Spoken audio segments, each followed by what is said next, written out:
audience is Don't Thinking.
Good morning, Hypercube. This is Doktor Faux, and it's Thursday morning cancer.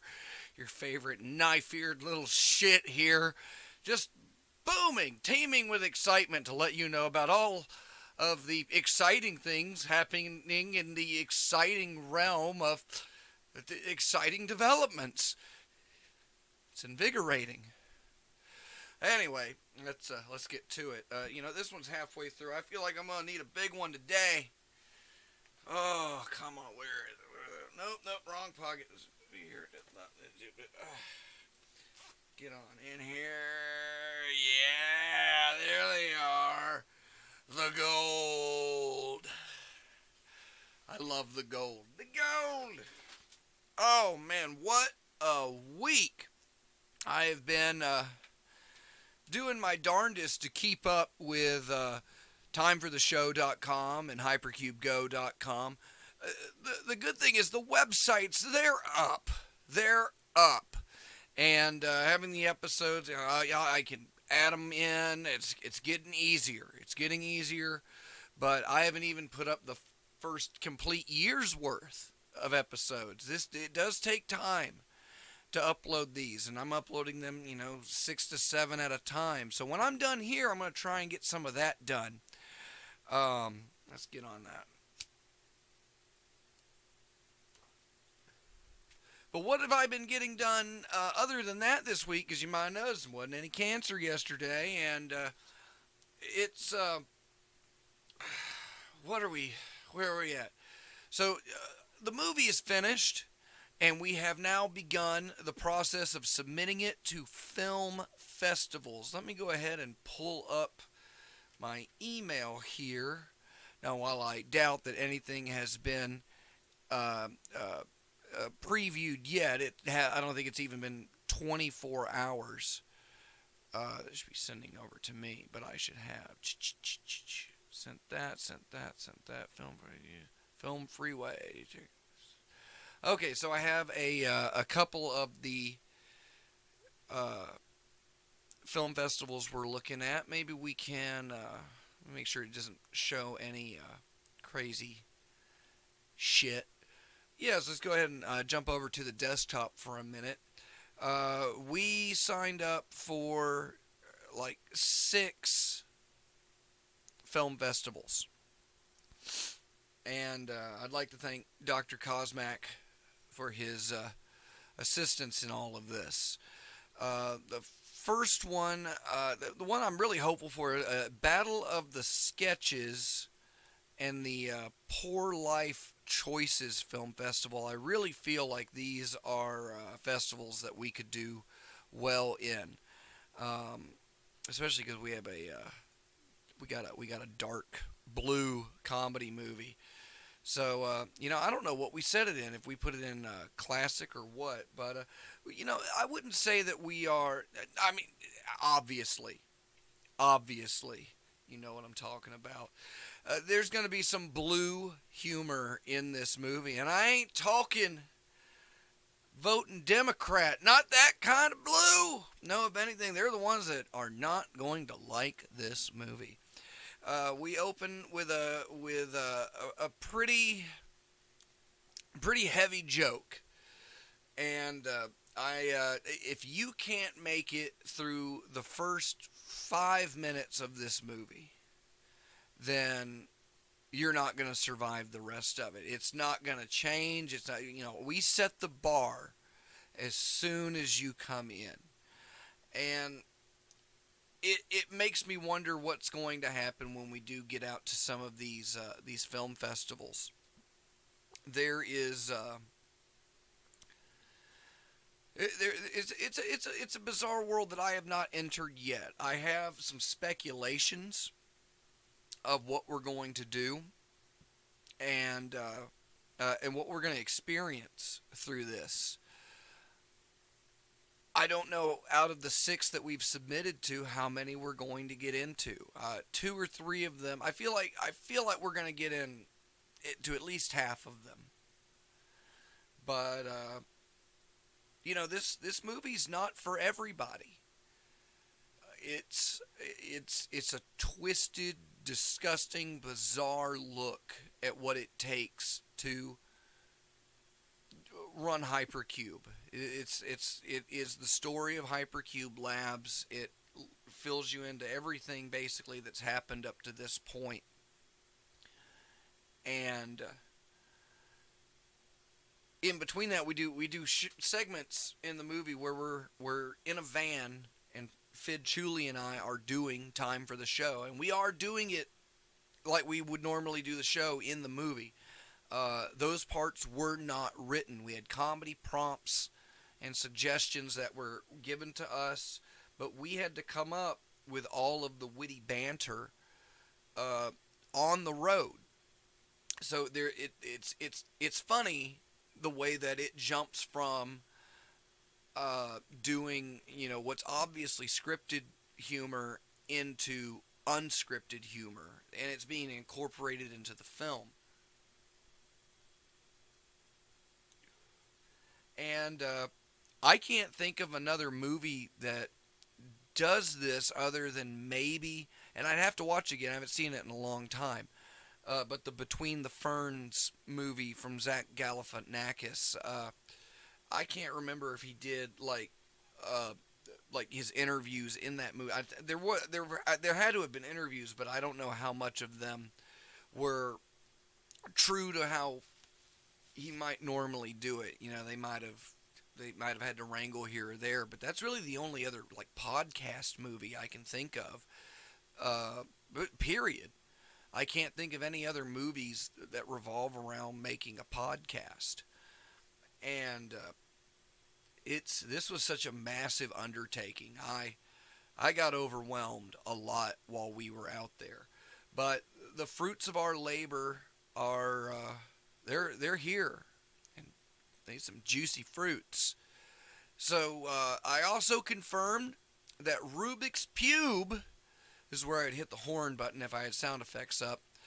Rubik's Pube is coming down for the show, and they are going to play a live set at Will's Pub after the movie, and I'm absolutely thrilled that I was able to sucker them into it, and I would hope that everybody that can comes out to see the movie, and you can see that February 11th. It's Super Bowl Sunday. Boy, howdy, I fucked up, but it's Super Bowl Sunday, February 11th, 2024. And the doors are going to be at 2 p.m. with the show starting around 2:30 and going until about 5:30. After that, you can, hop in your car and head off to where you're going and catch kickoff. Otherwise, if you're able to hang, we will be having an after party on the same street. We'll be going to a different venue after that, and I'll give more information out about that as time goes. But it sounds like Rubik's Cube will come over, and if not, do at least like a jam session or something like that. They might play another set, which I would want them to while they're here. The the amount of participation, the amount of people that came forward and said, "Let me know what I can do." People that wanted to be involved in this, and I couldn't involve everybody. We had a really strict time frame, and we had a narrative that we had to stick with. I wanted to do more, but this is by far not going to be the last movie that we've made. It might be the last movie for a while, but there are other video productions that I would like to work on. Maybe something episodic, maybe something like a short movie in like the 20-minute range. But for budding filmmakers, this is it's quite an accomplishment to write, produce, and post-produce and host such an endeavor. How many times have I said endeavor today? Because I'm blowing up like Challenger, man. I'm finishing up on the soundtrack. That was a little clip at the beginning of the episode today that featured some of the music from the movie. And that will be available on Illuminated Paths. We'll have some, I might have one of those back here. Let me just grab one right off the shelf. Is this one? Yeah, here we go. Here we go. So Joshua Rogers, nice guy, super handsome, made us these cassettes for Time for the Show, the Feast of the End Times cassettes. It features, what do we got here? A collection of the funniest moments, including prank calls, rants, and remixes with Dr. Fox, Fid Chuli, Reverend Pease, and Caller 23. And then side 2, The Feast of the End Times, a rare in-house recording of a Hypercube Labs experiment featuring Dr. Fox, Fid Chuli, and Bobby Clock. And this is available at illuminatedpaths.bandcamp.com. After that, it seems like we've also reached an agreement with OSI 74, home of Cinema Insomnia, sleazy films after dark, and a cavalcade of other colorful characters that love movies and love funny shit. So I guess they're gonna hate me. But yeah, when we're done with the film festival circuit, the movie will be heading to OSI 74, and I'm really excited about that. We've got everything lined up. Now it's just finishing the physical copies that need to be made, and the promotions for the shows. I'm in the process of trying to book a tour, and that seems like something that we'll be able to do possibly in April of next year. And I think this is a movie that would do well in a bar. I don't really see it as a kind of movie that you really go and sit down and watch. I really do feel like if this was something that was up and playing up on a screen before the movie started, and you're able to chit chat with your friends and look up and hear something stupid, I feel like it is that kind of movie. Like it's a great movie just to put on in the background, because you can turn over at any point and there's going to be something weird or stupid happening. And that might not be what most people are aiming for, but I really do think that this could be the party movie of the future. Like, yeah, throw on Time for the Movie. That shit cracks me up, And at the same time, I can see where someone will be like, yeah, let's watch that movie again. Yeah, check this out. But I don't know. Yeah, I'm not completely fazed by it yet. I have watched the movie all the way through. Now, granted, I'm one of the editors, but since we really finished the cut on the movie, I feel like I've seen it between 15 and 20 times all the way through. And it still makes me laugh. So if it makes me laugh, well, I don't know what that might mean.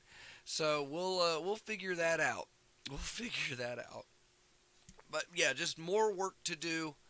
I'm excited to keep cracking down on it, but things are looking great. So again, you can head to timefortheshow.com/movie. It's got the trailers, a little bit of info on it, links to the events, and where you're going to be able to find the movie. And if you would like to support independent farce and help us pay these ridiculous fees to get into these film festivals, patreon.com/hypercube. Now is the time. You can also PayPal Hypercube Labs directly at paypal.me/DocFox. That's DOKFAUX. Paypal.me/DocFox. You can follow me on Twitter at DocFox. DOKFAUX. A lot of stuff in the works. We got to keep it moving. All right, time to grease up my Who's-Its. The webcams are waiting.